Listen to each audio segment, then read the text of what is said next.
Call the ambulance.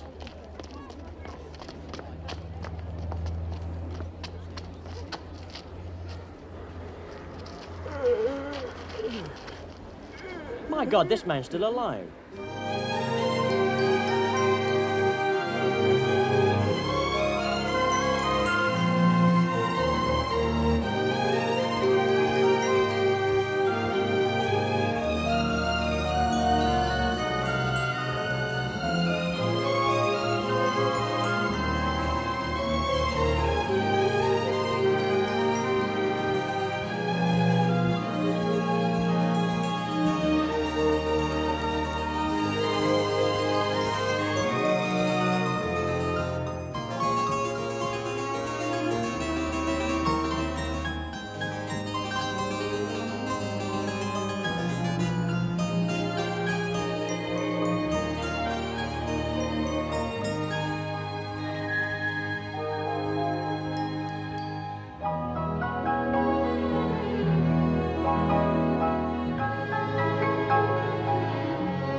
Welcome home, sir. Thank you.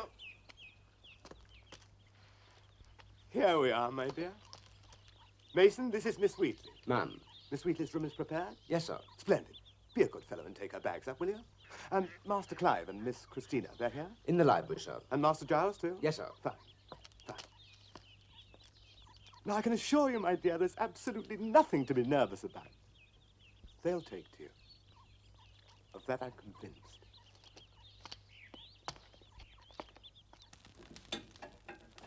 What a pity all our new family couldn't be here. Yes, I had to leave Elizabeth behind in Switzerland. She's bitterly sorry to miss the wedding, but her absence is unavoidable. Oh, I'm glad he's marrying again. I've been suggesting it for years. Oh, come now, you make yourself sound like an old crone. So he's finally decided to take the plunge. Oh, here they are. Clive, my boy, welcome home. Ella, my darling, this is my son, Clive. Hello. I'm delighted to meet you. And my daughter, Christina. You'll have to nag him. He never wraps up warm in winter. Are you trying to tell me I'm an old man? And this is my adoptive son, Giles. Hello. Always the last card in the pack. Some might say the Joker. How about a drink? Do sit down, everybody. Don't stand on ceremony. Miss Wheatley's bags are in her room, sir, and I thought some refreshment after your journey. Good man. It's all right. I'll see to the drinks. Very well, sir. You go. Mason, I hear your sister is unwell. Quite poorly, sir. If there's anything I can do to help, please don't hesitate to ask. Thank you, sir.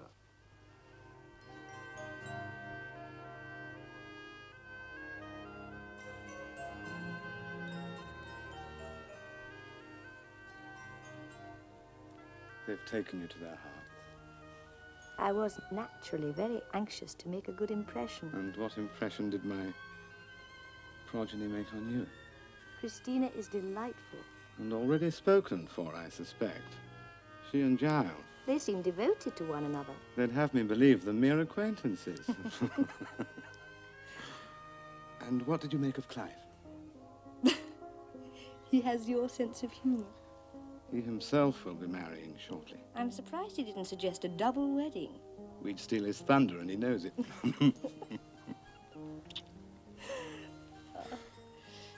I feel relaxed now.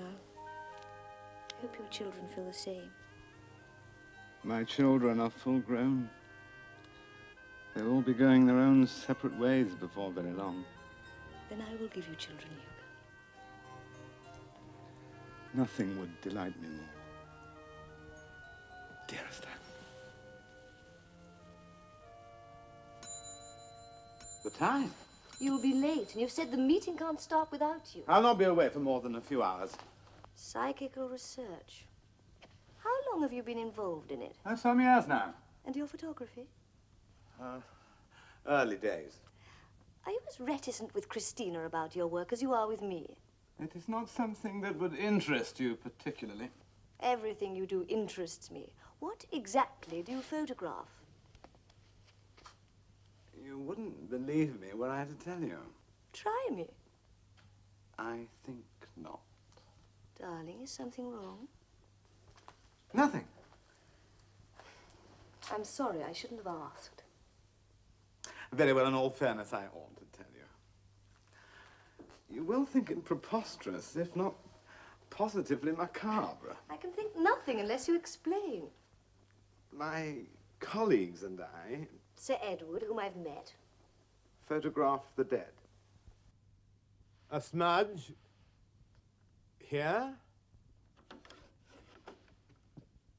And another one here. And finally, another here.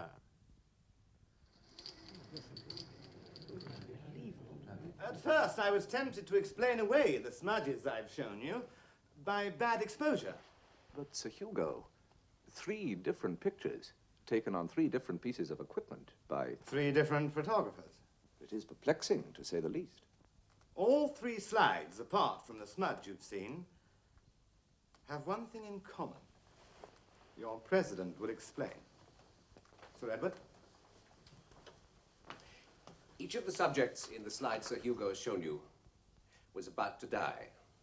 I myself took the first slide at the moment the subject died.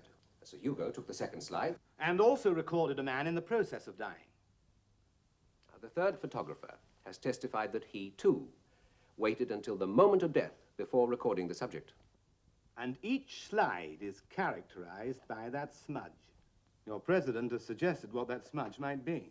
I examined the slide I made and the equipment I used most carefully, lest the smudge was due to a faulty recording. I, too, needed to assure myself that nothing could happen to prevent an accurate recording. Your president and I then worked closely with the third photographer, examining the equipment he used, questioning him about everything he did. Circumstances were perfect. Nothing technical could have gone wrong.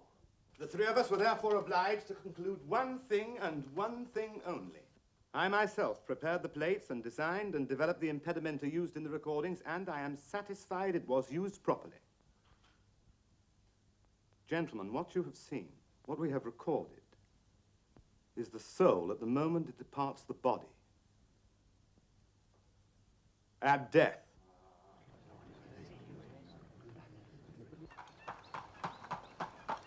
You don't really believe that, Father. You can't photograph the soul, given it exists. What were those smudges? Thumbprints, I suppose. Probably.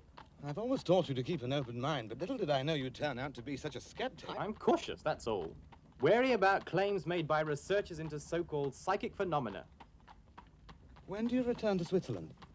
Elizabeth is expecting me in a fortnight's time. You've chosen wisely. She'll make you a fine wife. And you and Anna, you're ideally suited. Good evening, sir. Oh, Mason, about your sister. I don't want you worrying about money, so refer the doctor to me. That's very kind of you, sir. Thank you again. Tell Miss Wheatley I'm home. Very well, sir. Father, you're generous to a fault. We Cunninghams have our obligations. For 500 years now, we have enjoyed enormous privileges. Privilege means power, and we must never abuse that power. We're in the midst of change, and we must ensure that change is for the best. How do we do that? By peopling the parish with successive little Cunninghams to ferret out the mischief makers and bring about social reforms? And why not? I'm sure you and Elizabeth will have no objection to making your contribution.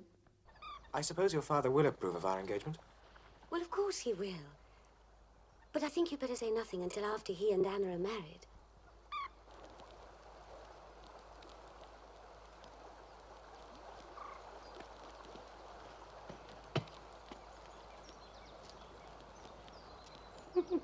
Look at him. He's behaving just like a schoolboy. Only your father would think of a day on the river in March. Here we are. Stay like that now. Like this. Fine. Now, get ready. Well, don't take all day. It's freezing. Now, move.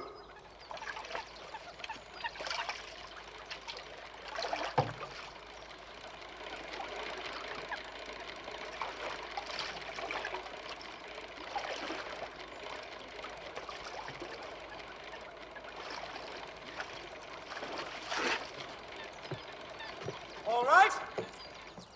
Excellent. Excellent.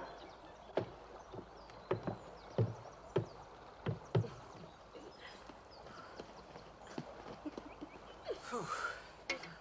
I'm not very good at that, am I? Thank you. Let's hope it works a second time. It will. Where are Clive and Anna? They're over there, lurking behind that tree. Are you ready, Father? Stay just where you are. Like this? That's fine. Now, after 3. 1, 2, 3.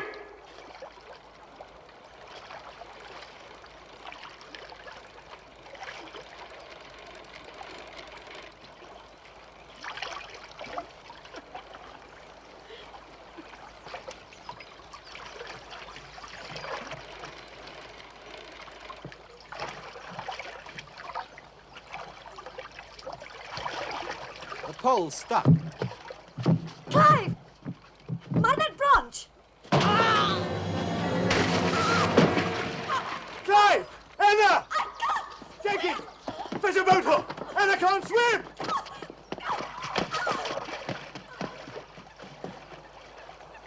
God, no! I can't see them. The water's as black as night.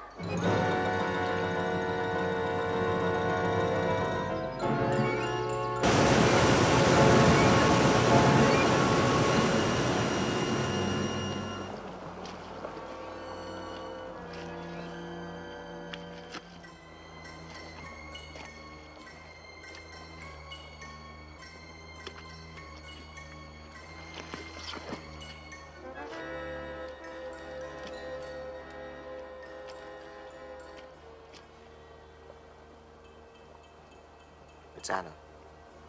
We've had to call off the search. She must have been swept over the weir.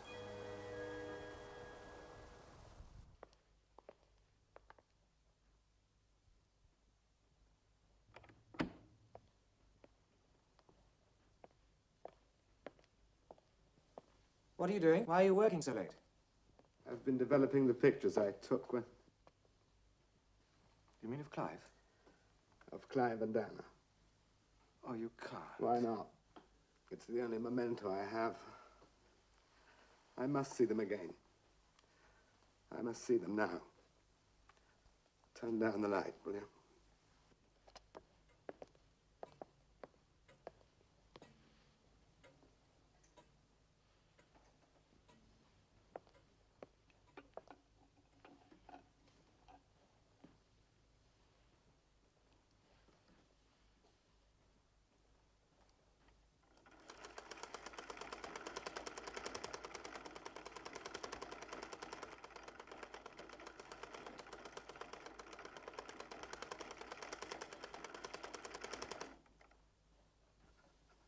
The smudge!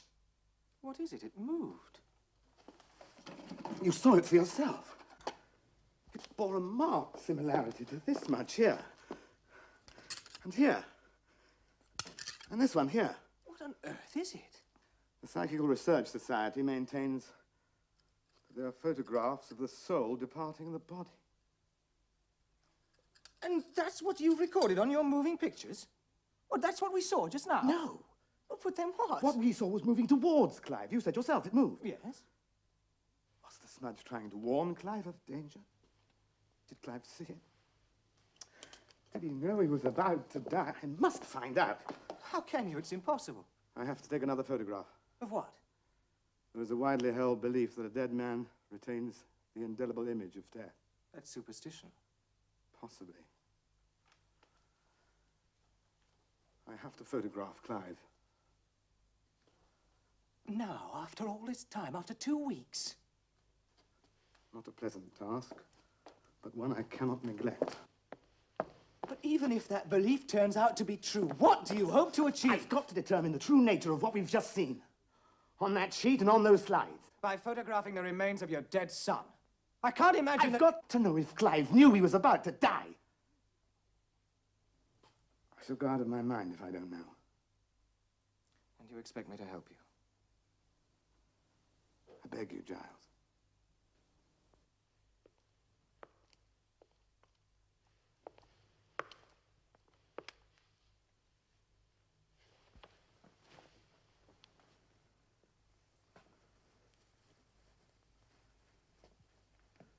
Light the flash when I tell you.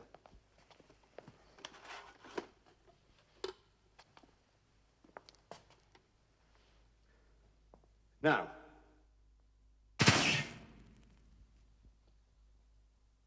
Nothing. Not a mark. May I turn the light up now? If you like. It's all right, my boy. You needn't pretend. Afraid I don't understand. You don't approve of what I'm doing, do you? It would worry Christina. You've told her? You must never tell her. Ever. Of course not. May I speak frankly, sir? You're exhausting yourself on experiments that can prove nothing except harmful. So you presume to know what it is I'm looking for? By some chance, your camera has recorded a strange manifestation. Well, neither of us know what it is. Don't we? My researches into psychic phenomena show me that in Greek mythology they referred to the spirit of death. They called it the Asphyx. It manifests itself only in times of danger, having existed in eternal agony. It seeks out the dying or the damned, for only by possessing those about to die is it at last released from unspeakable torment. Don't you see? The smudge we saw, the shadow, it disappeared. The second Clive hit the water. Presumably possessing him. But why doesn't it appear in the new photograph? Possibly because it was absorbed instantly and vanished instantly. So it manifests itself only briefly? I should have photographed Clive's body the moment we recovered it from the water. Please, stop what you're doing. Now. This isn't science. You've no right to experiment with this. It, the spirit of death, the Asphyx, possessed my only son, sought him out, and in him found release, and you say I have no right. So you invoke your inconsolable grief as justification for a series of pointless and dangerous experiments. They are not pointless! I will not have you call my work pointless! I'm sorry, I spoke out of turn. No, it's I who should be sorry. I didn't mean to shout.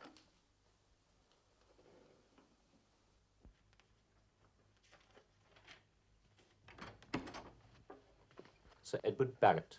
My dear Barrett! You will have heard. Heard? Heard what? A step back into the Dark Ages. At times you're so imprecise. A public execution. A hanging? When? Tomorrow, in the market square.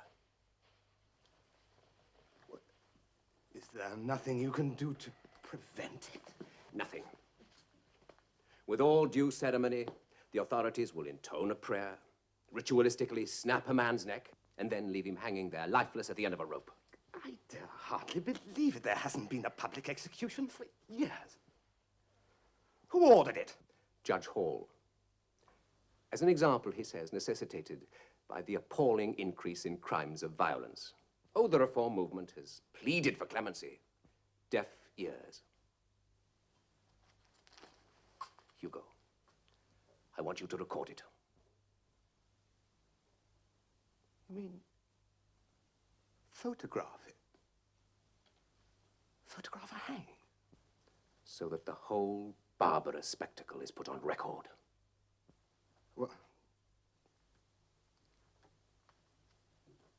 this is not the first time we have campaigned together, and I'll always do everything I can to help bring about reforms, but I see little point in photographing. If we're to succeed in our efforts to reform, then we must show people the revolting acts that are carried out in their name. Hugo, please don't fail us now. All right. I'll do it.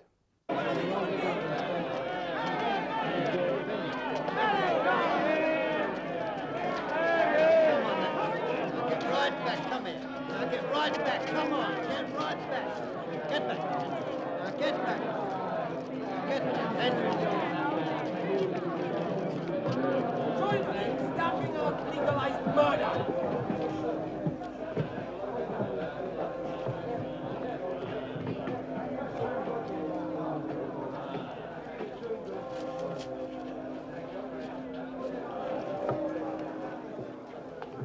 It has been your last wish that no prayer be said, but it is nonetheless in your interest that I beseech the Almighty to have mercy upon your unrepentant soul.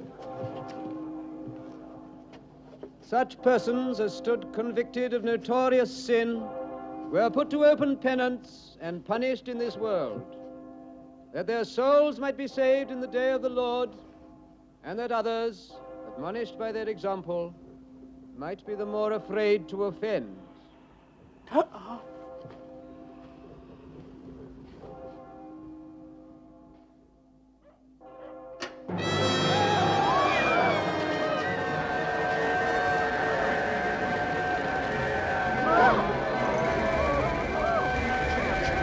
the execution!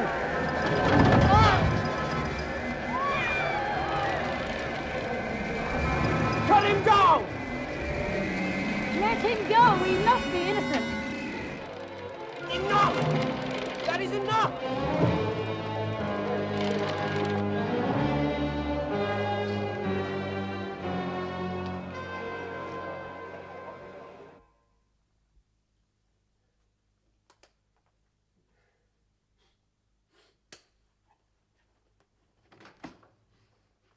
Ah, you have the slides. I've just this minute finished drying them. Thank you.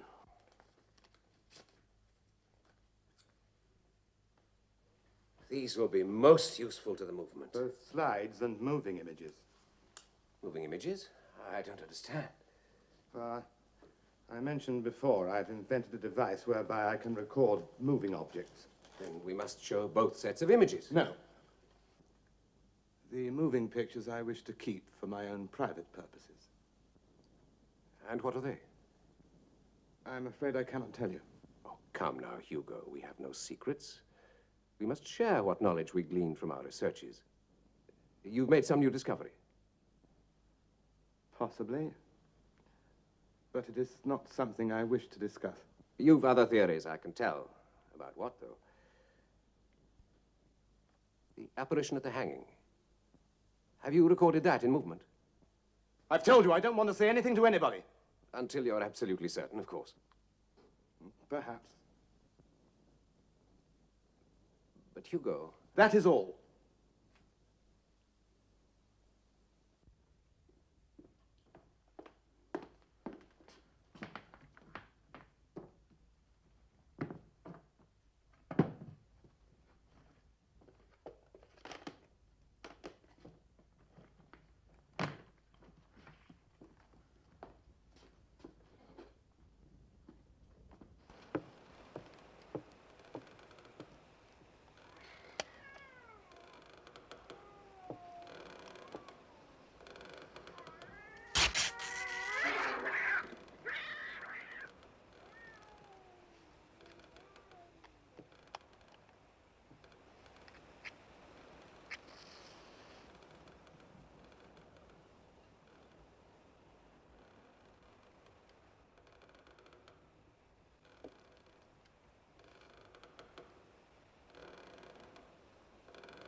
do nothing by halves, do you? No sign of the Asphyx. So what do you conclude? It manifests itself but for an instant, and then it's gone. Now, let's compare it with the moving pictures.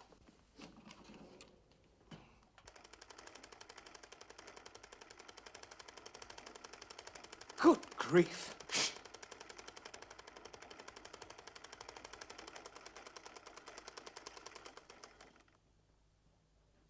I tell you, it saw me. The hanged man's Asphyx saw me and stopped. You saw for yourself. It seemed to be struggling. I couldn't possibly have seen you unless it's possessed of some unearthly intelligence. Then what explanation have you? Well, it seems more likely it was halted by some kind of barrier. Such as? Well, the man didn't want to die, obviously, so perhaps he was generating some kind of resistance. Generating? Well, if not resistance, then... Well, resistance could have been generated, yes, but not by a dying man. Oh, then by whom? Not by whom. By what? The Times report speaks of some strange light. Well, they're right. It was my strange light. On the film I've just shown you, the Asphyx halted. But at the precise time, I was using my light booster. I don't follow. If I'm able to record the Asphyx because of the fluid with which I sensitize my photographic material, then why shouldn't the light my booster generates determine the Asphyx movements? How is the light generated? It's a phosphide compound. When I press the trigger, it releases accurately measured droplets of water onto these crystals, generating a brilliant beam of... Blinding blue light. So, your curiosity is getting the better of you after all. Well, it was you who taught me the value of an inquiring mind. So tell me, what exactly are you up to? When I've put my theories to the test, I might tell you. But you must make me a promise, not a word to Christina. Oh, I really think you ought to take her into your confidence. She'd never even begin to understand. Very well. If you think it's in her best interest to say nothing, of course you have my word. Good.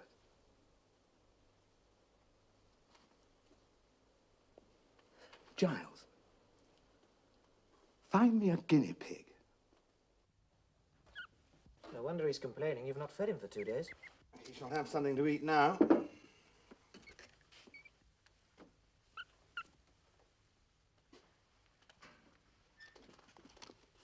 Come along, boy.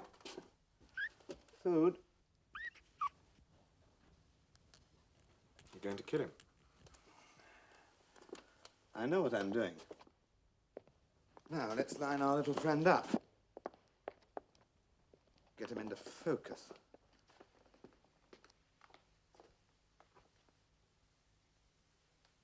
Are you ready with the booster? Yes. The second I say now, press the trigger.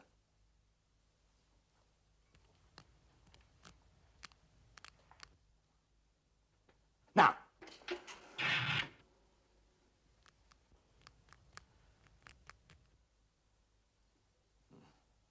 Save your booster.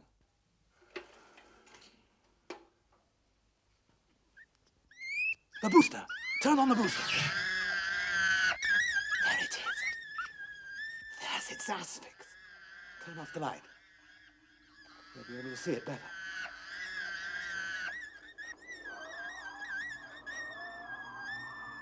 Keep your booster on.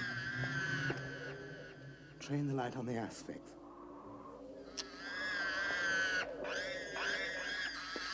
There. At the left-hand corner of the cage. Now, the next step. You've got to try to transfer the Asphyx into this container.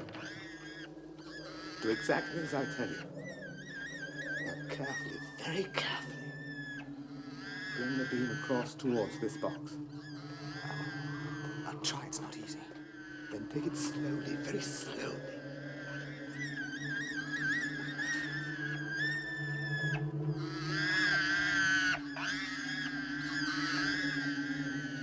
To my left. Left! An inch more. And another. There, Giles, you're almost there.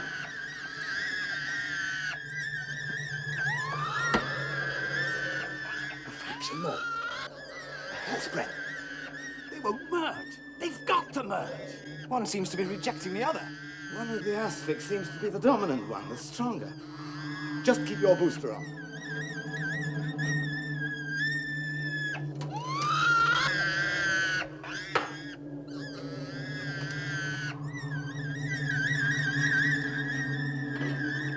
There, it's working. Turn off your booster.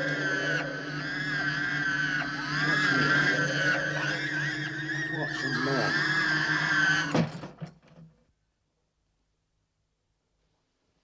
You've got it. If we wanted to keep this Asphyx, we'd only have to transfer this container to the vault. The water pipe that's fed by the spring. We need only link the container to the pipe by a drip tap, and the drips of water falling on the crystals would sustain this light forever. Do you realize what we've done? Yes. That guinea pig can't die. There's nothing in the world can kill it now, unless we release its Asphyx. Hand me that dropper. An antidote. Mm-hmm. You have every reason to smile. Your experiment has been a triumph. The little beast will be as right as rain by morning. Can we ensnare a human Asphyx? We can try.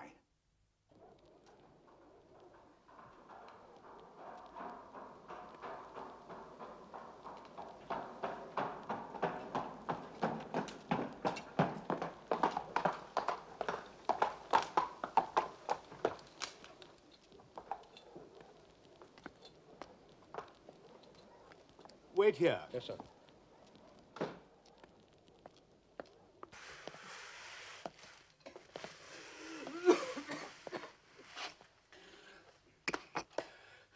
I've not eaten for 2 days.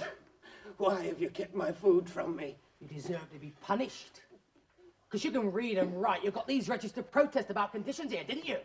You got me into trouble, didn't you? You think yourself better than me? At least I'm strong enough to work and earn a living. I need a doctor. Please, get me a doctor. You get down on your hands and knees, or there'll be no bed for you tonight. Oh, Sir Hugo. Well, what can I do for you, sir?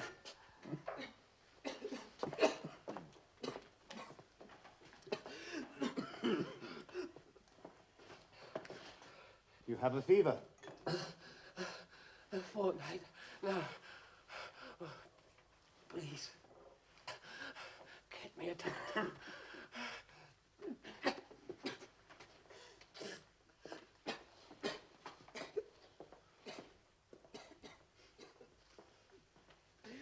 This man is desperately ill. He is to come with me. But Sir Hugo, you can't possibly...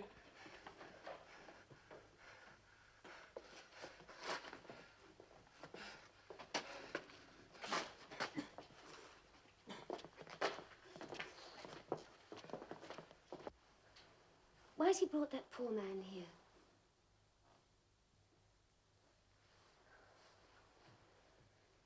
Where does he come from? The institution from which your father took me.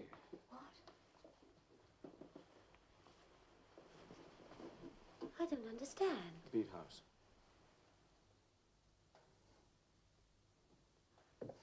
Bead house?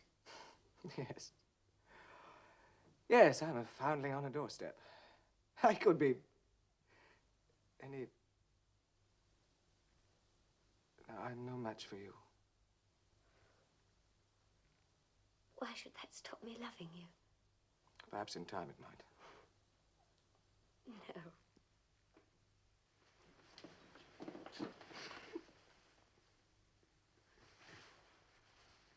Then let's ask your father now. Yes, Giles.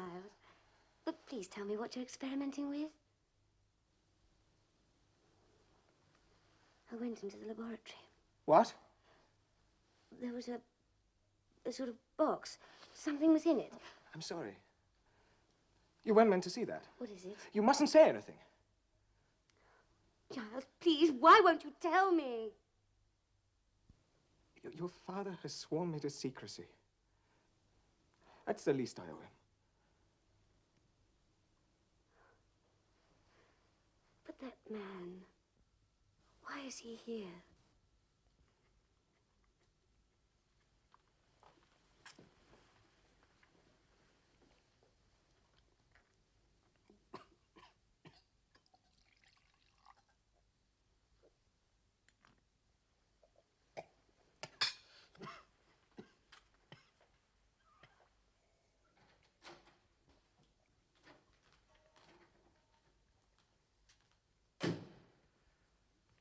So, do you agree to my proposals? I have no choice. Your hospitality has been lavish. The condemned man ate a hearty meal.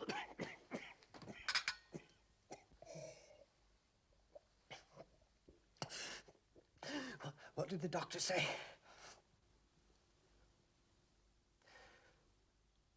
You're an educated man, a civilized man. So you'll bury me like a gentleman? I'm to be grateful. The doctor has done his best. His best is not enough. It's tubercular spine. And the tuberculosis... Tell me? ...has spread to your lungs.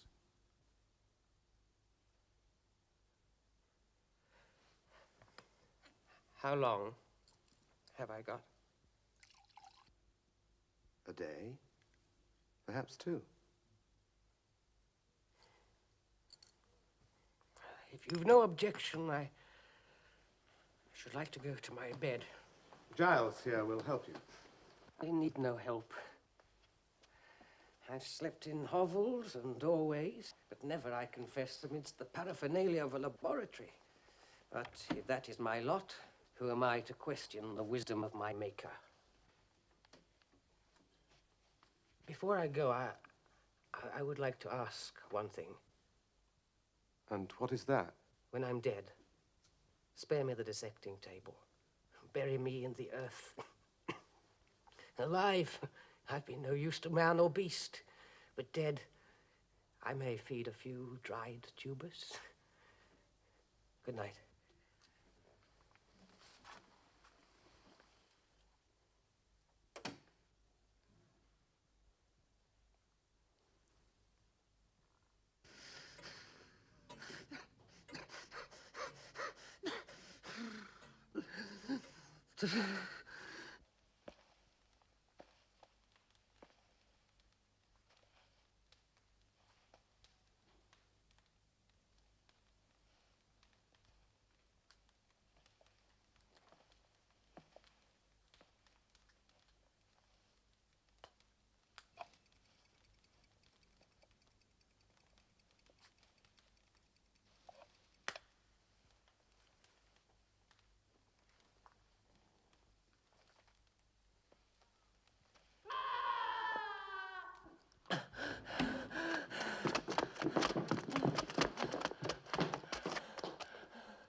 Release it! He's in agony!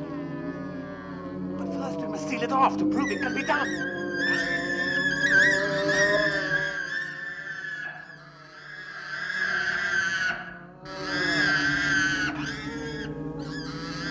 Turn your booster on.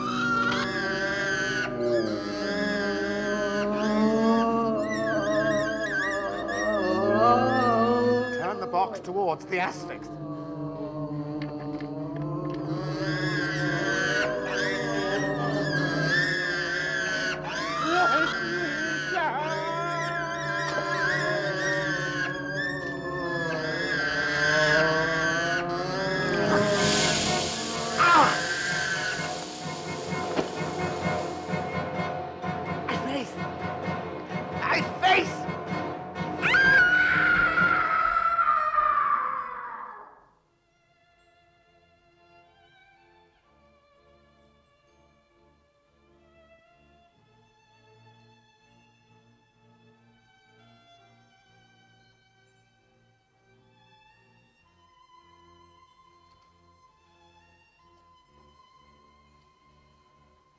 Remove the bandages. The doctor Now. said... This moment. Please, Father, be patient. Let the doctor remove the bandages. Leave me, child.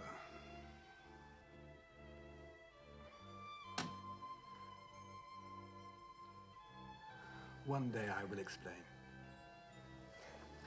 Send Giles to me. Yes, Father.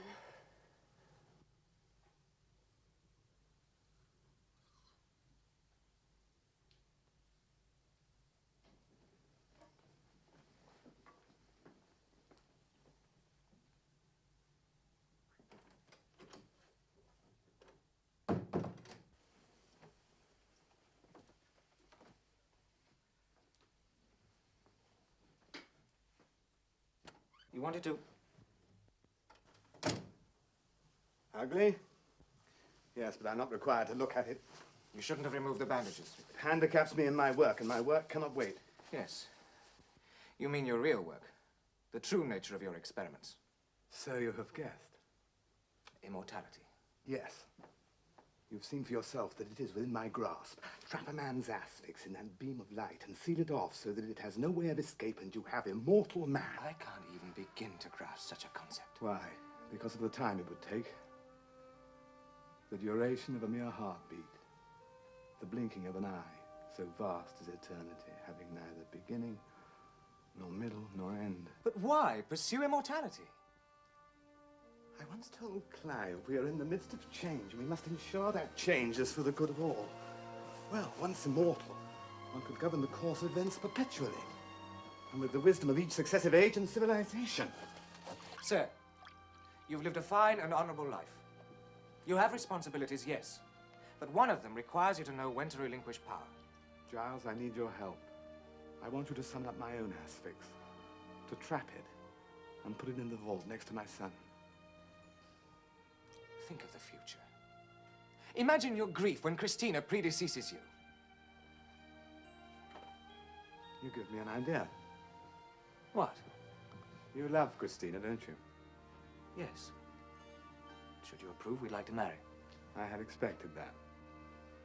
Help me to immortalize myself, and I will immortalize you and Christina. Well, what do you say? Let me tempt you more. Think, man. Think of the power. How can you be sure that nothing will go wrong? For myself, I am prepared to take the risk. If the experiment fails and I die, then it is God's will. If I survive forever, then it is also God's will. What do you have in mind? Tomorrow I will show you.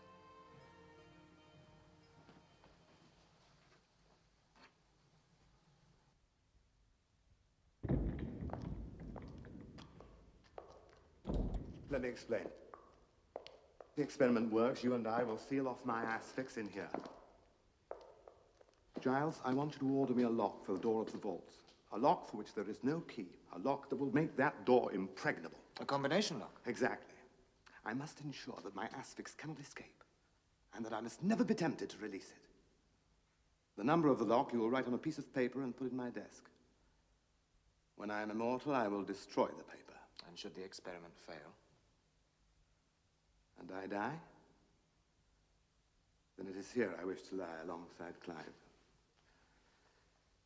In the event of my death, you will take a letter to my executors. You'll find it in my bedroom. Do you understand? Perfectly.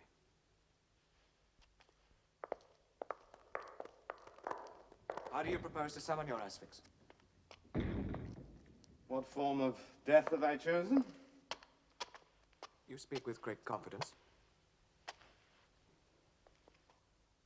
I have spent much time praying for guidance.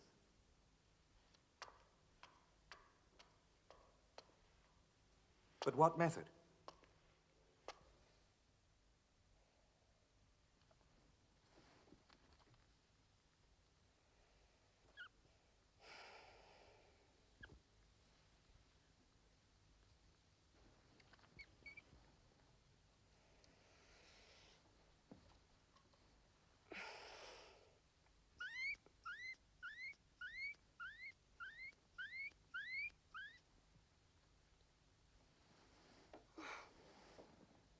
How on earth did you get here?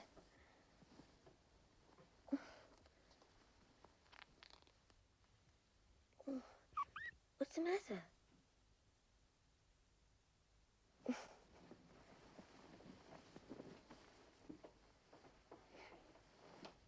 Now. You stay there. Right, all right.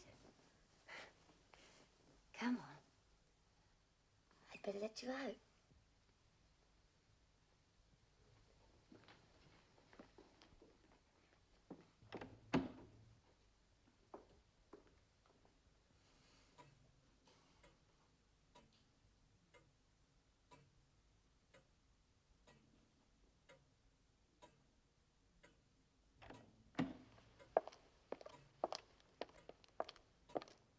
I have built a small lever in the side of the chair so that I may increase the current while you operate the beam. I must allow the voltage time to build. Otherwise, you will not have time to contain my Asphyx. Is that clear?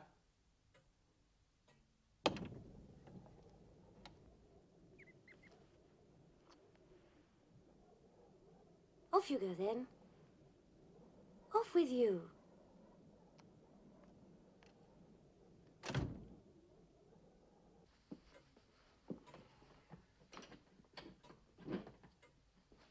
As tightly as possible.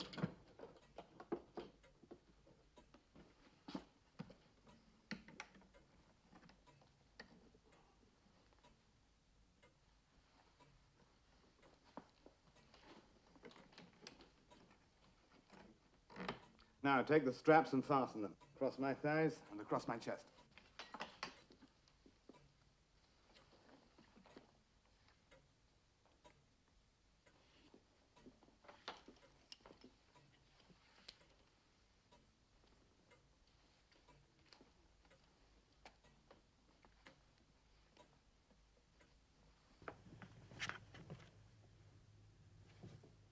Father?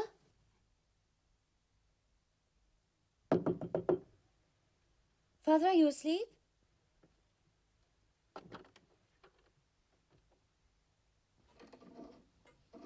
You were very quiet, Giles. I'm afraid. Of what? There is nothing to fear. I don't think I can go through with this. You have spoken of a debt you owe me. If you mean what you say, just do as I ask. But if you were to There is no turning back. Very well. As tightly as possible.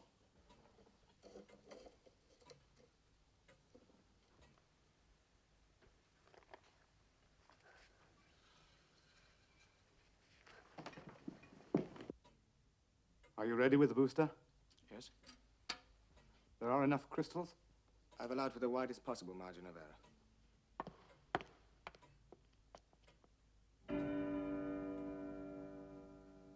Switch on.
For God's sake, don't touch him! Come here!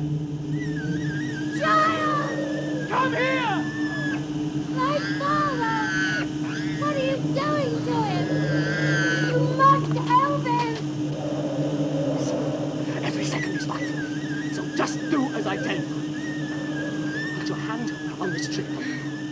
whatever happens, don't let go. Is he all right? Yes, I think so. Now, you're going to swing your light on its pivot. By doing so, you govern its movements. Now, slowly, slowly. Swing your light towards me. Towards this light.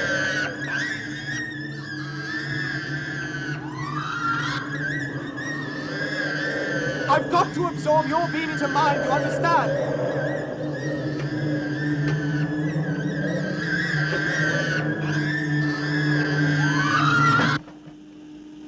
I've got it. You can let go now. Don't touch!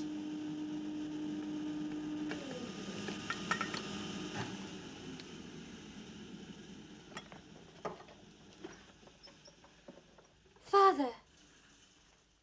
He's going to be all right. Father, it's me. It's Christina.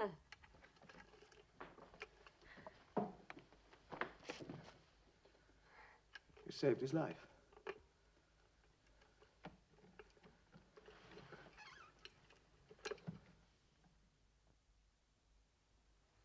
Giles? Giles, that thing in the box. He'll sleep until morning. In 2 or 3 days, he'll be fine. We were conducting an experiment with electricity. It got out of hand. You're not telling me the truth. Very well, come with me. Ought we to leave him?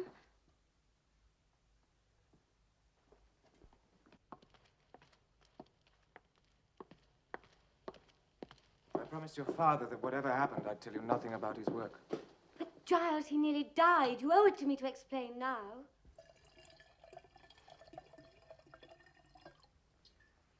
Help me with this.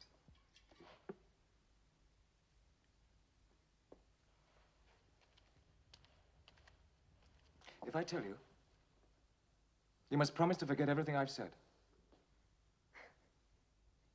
I can make no such promise.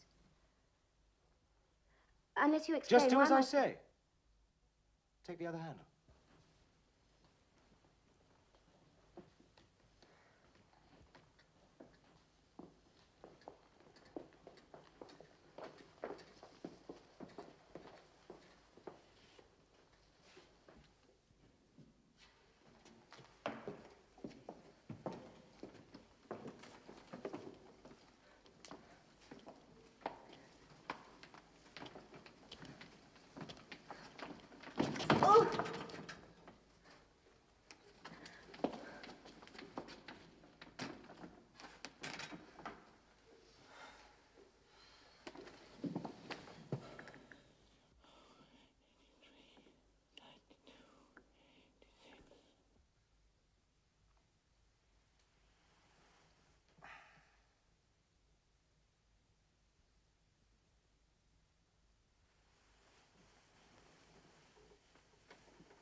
By ensuring a constant but regulated flow of water, falling into little drops onto the crystals, your father's Asphyx will be ensnared for eternity.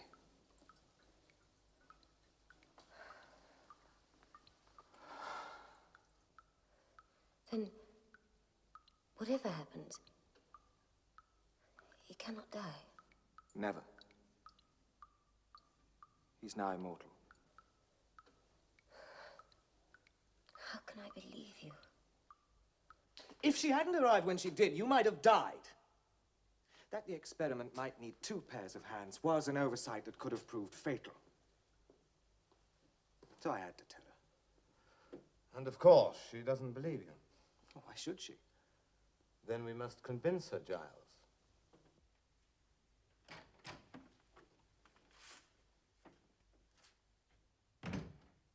I've just taken your father to the station. He's gone to London with Barrett to give a lecture to the Psychical Research Society. Oh. When will he be back? Later tonight. Then we have an evening together. You seem upset. No, Giles. You're not telling me the truth, Christina. There's nothing I'd hide from you.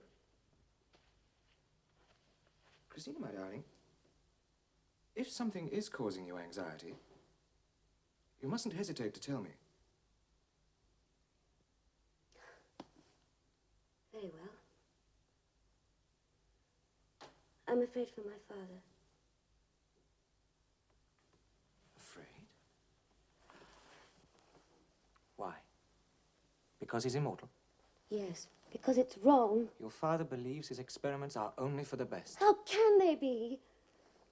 You should realize that none of us was ever meant to be immortal. We're all of us merely creatures of God, not God. There is so much he can achieve by being immortal, for you, for me. How? You want us to stay together for as long as we can? Nothing would make me happier. Then let him immortalize us both. Christina, are you afraid of facing everlasting life with me? Oh, if only I could believe. Truly believe it was possible. Your father is a brave and brilliant man. He will prove to you that immortality is possible. Giles, how? Tomorrow I will show you. You must tell me now. Tomorrow. It's time for dinner.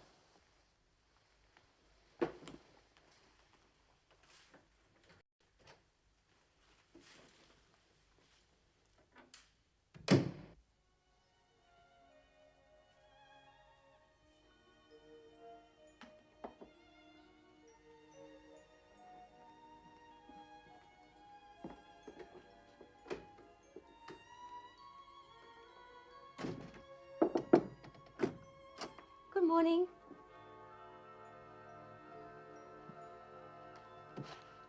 His bed's not been slept in. He's all right. Tell me where he is.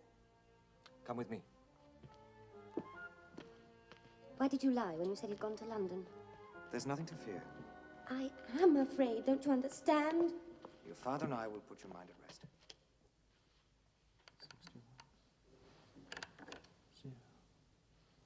Why the secrecy?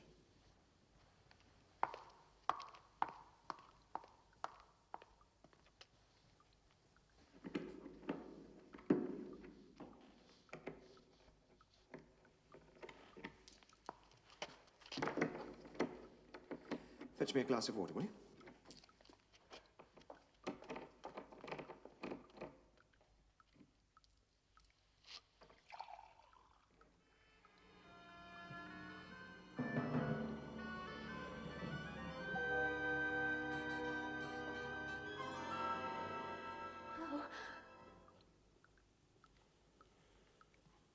My eyes. My eyes. Put the lamp down.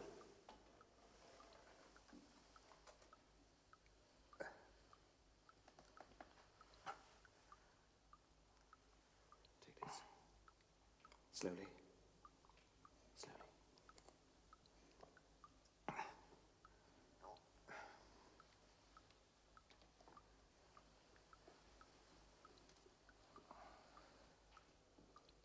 Your father's quite safe. This coffin was airtight. He's been shut in it all night, and he survived. What further proof do you need?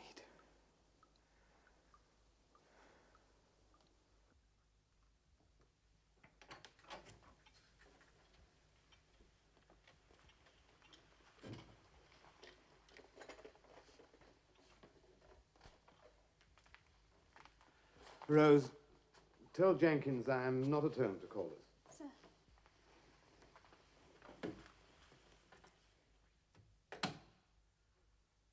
Well, Christina, have you decided? I'm still uncertain. Giles has told me that you would like to marry. That is so. Then you have my blessing. Father, thank you. Have you decided when you would like to marry? At once? We have your father's permission. But there are conditions. What? Conditions. You have had plenty of time to think about it, and you know there is nothing to fear. You must allow me to immortalize you. But I am afraid. Unless you overcome your fears, there will be no marriage. How can you? How can you use? Christina! Please leave us. I wish to talk to your father.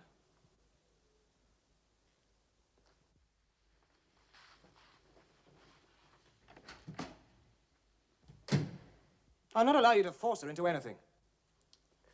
She is so obdurate. She's every right to be. I was too. I've told Sir Edward the Master's not at home, Miss Christina, but he insists on seeing you, so I've shown him to the study. But I... All right, Jenkins. Yes, Miss Christina. Ah, my dear Christina, do you know when your father is returning? I'm afraid I don't. I see.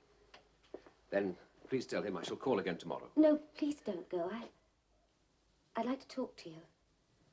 I can make her.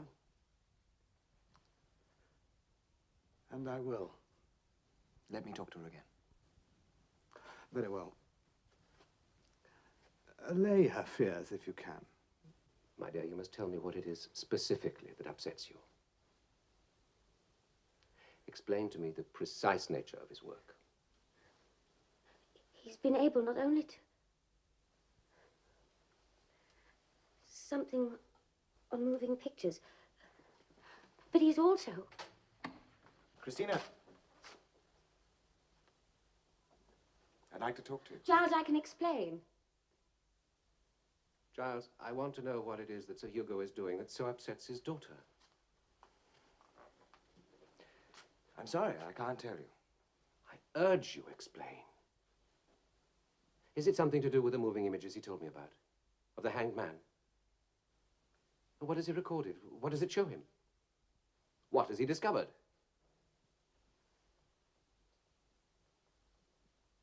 For the sake of everyone, I must know what his work entails, its ramifications.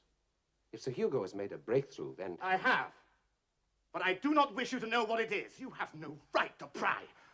How dare you insinuate yourself into my household? Hugo, I'd hoped... Hope to what exactly? Concern yourself with my work when it's none of your business? I called to ask you if you'd chair a special seminar and to tell you about a very exciting new research project. I have projects of my own. And they have nothing to do with you. Now, if you will excuse us. Jenkins! Sir Edward is leaving.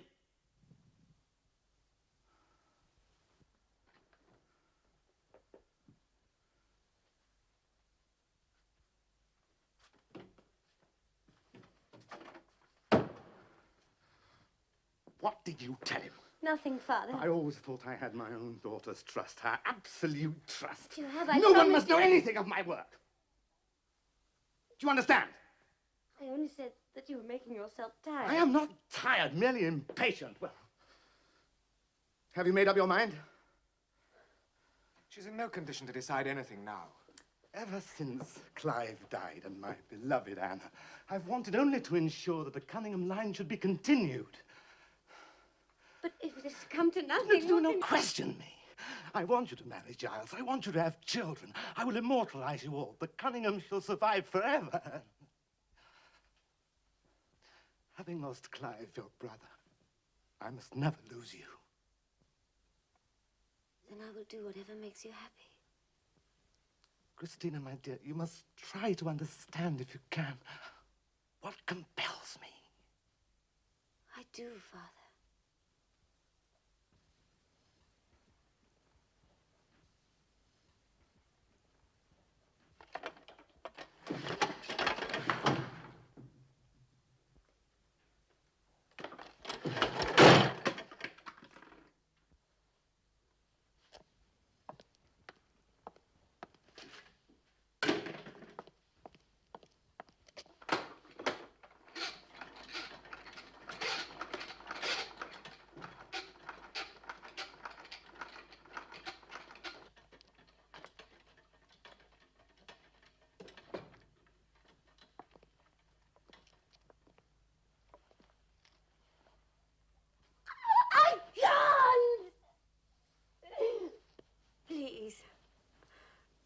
let me use the chloroform. You must remain conscious while the blade descends. The Asphyx must sense your fear. It will otherwise not appear.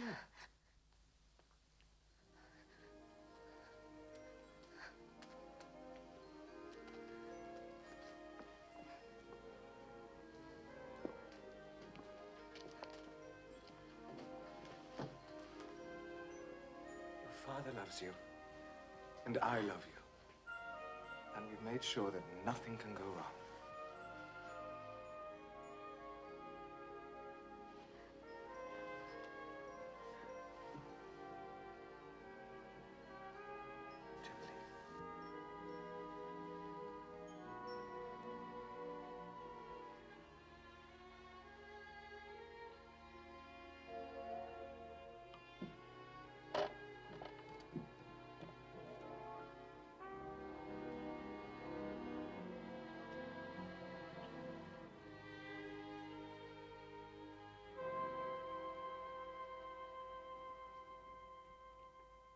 As a precaution, I have linked the drip taps direct to the water main by this rubber pipe.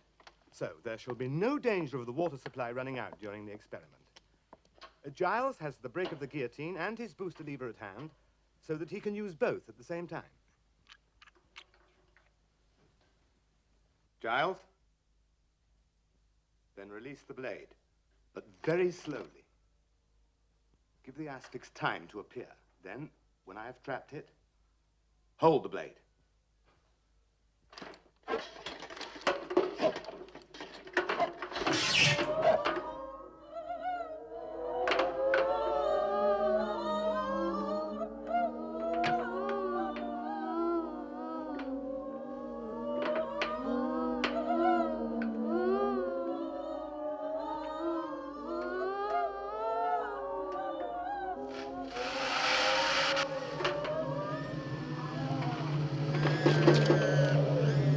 More crystals! Give your knife more crystals!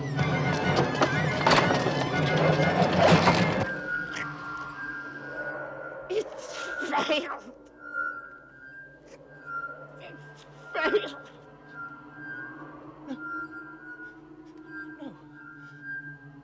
We've got the Asphyx. It's no good, I tell you. We must save her. It's too late.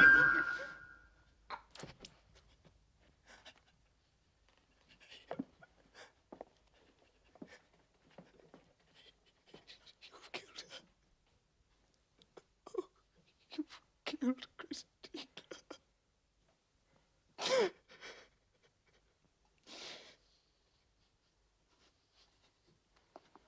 I had to let her die. She couldn't have lived. Her head. It was. You.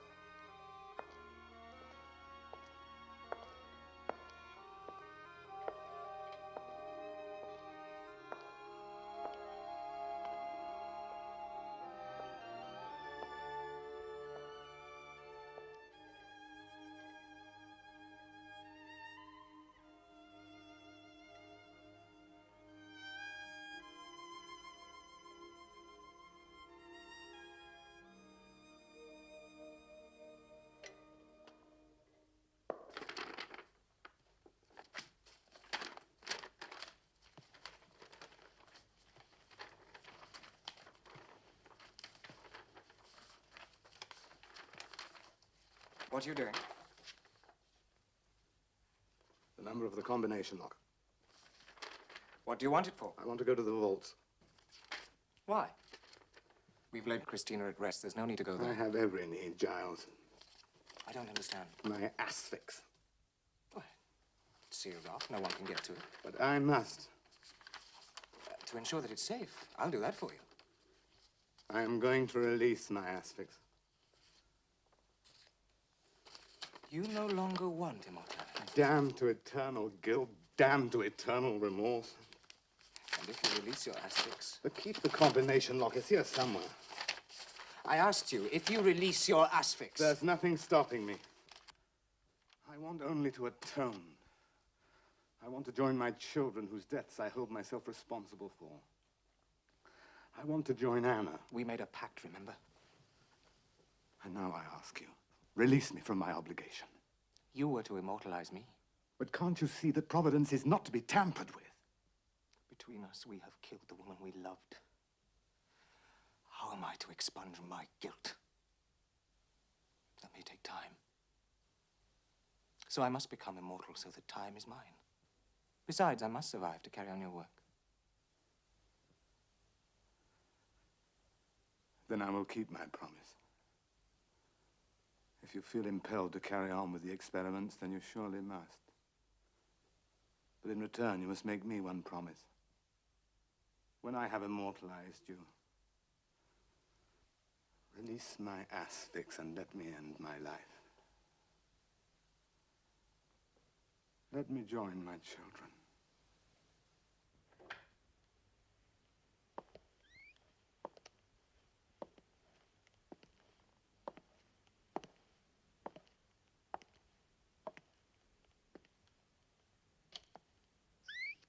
Hello.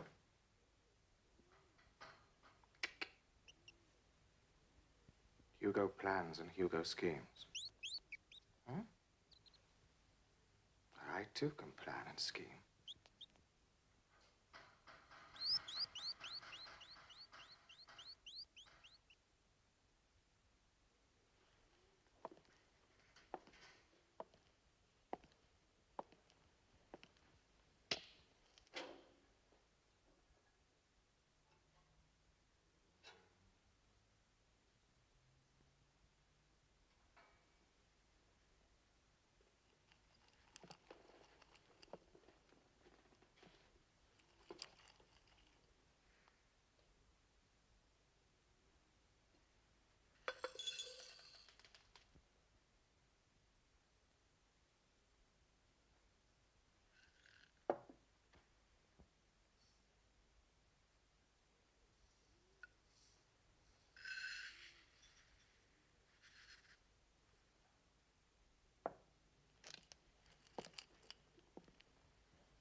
I have refined the light booster so that the trigger, once pressed, holds itself fast.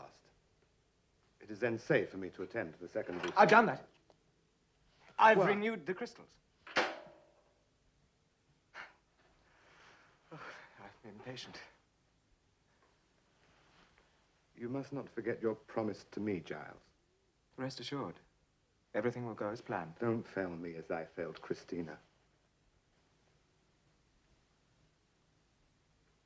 The number of the combination log. Is it in my desk? I'll go and look. Don't worry. If anything should happen to me, you'll find the number written in this envelope.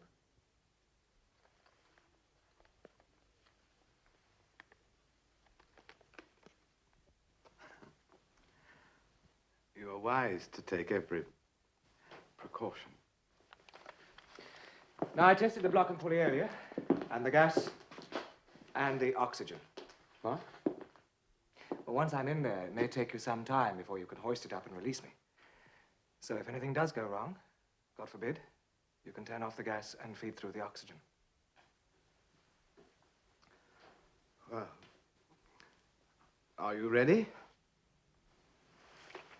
And waiting.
the light booster!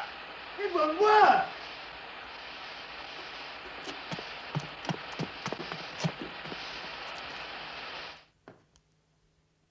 Oxygen! I'll give you oxygen.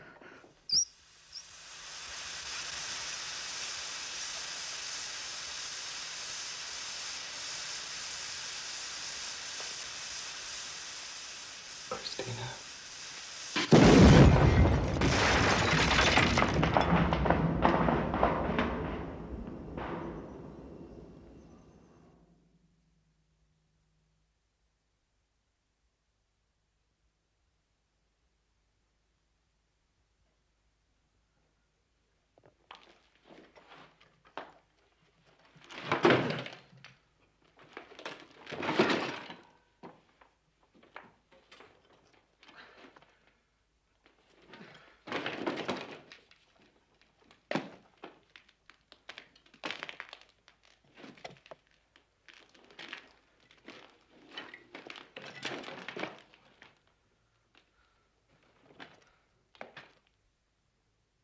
Oh my God. Giles! I've killed you. I've killed you too.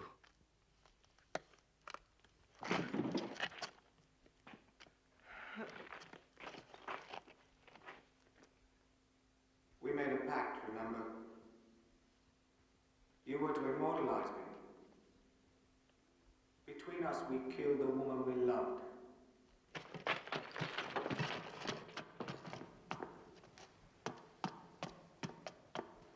My Asphyx. My Asphyx. We killed the woman we loved. How am I to expunge my guilt? That may take time. So I must become immortal so that time is mine. You were to immortalize me. How am I to expunge my guilt? That may take time. Time. I only want to atone. I must survive. I must be immortal, so that time is mine.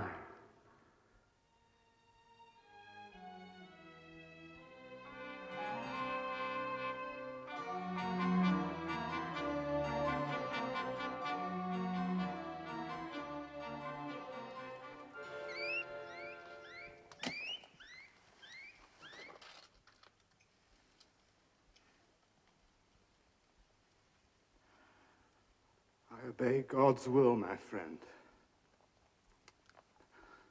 My only friend. My eternal and everlasting friend. My companion in immortality.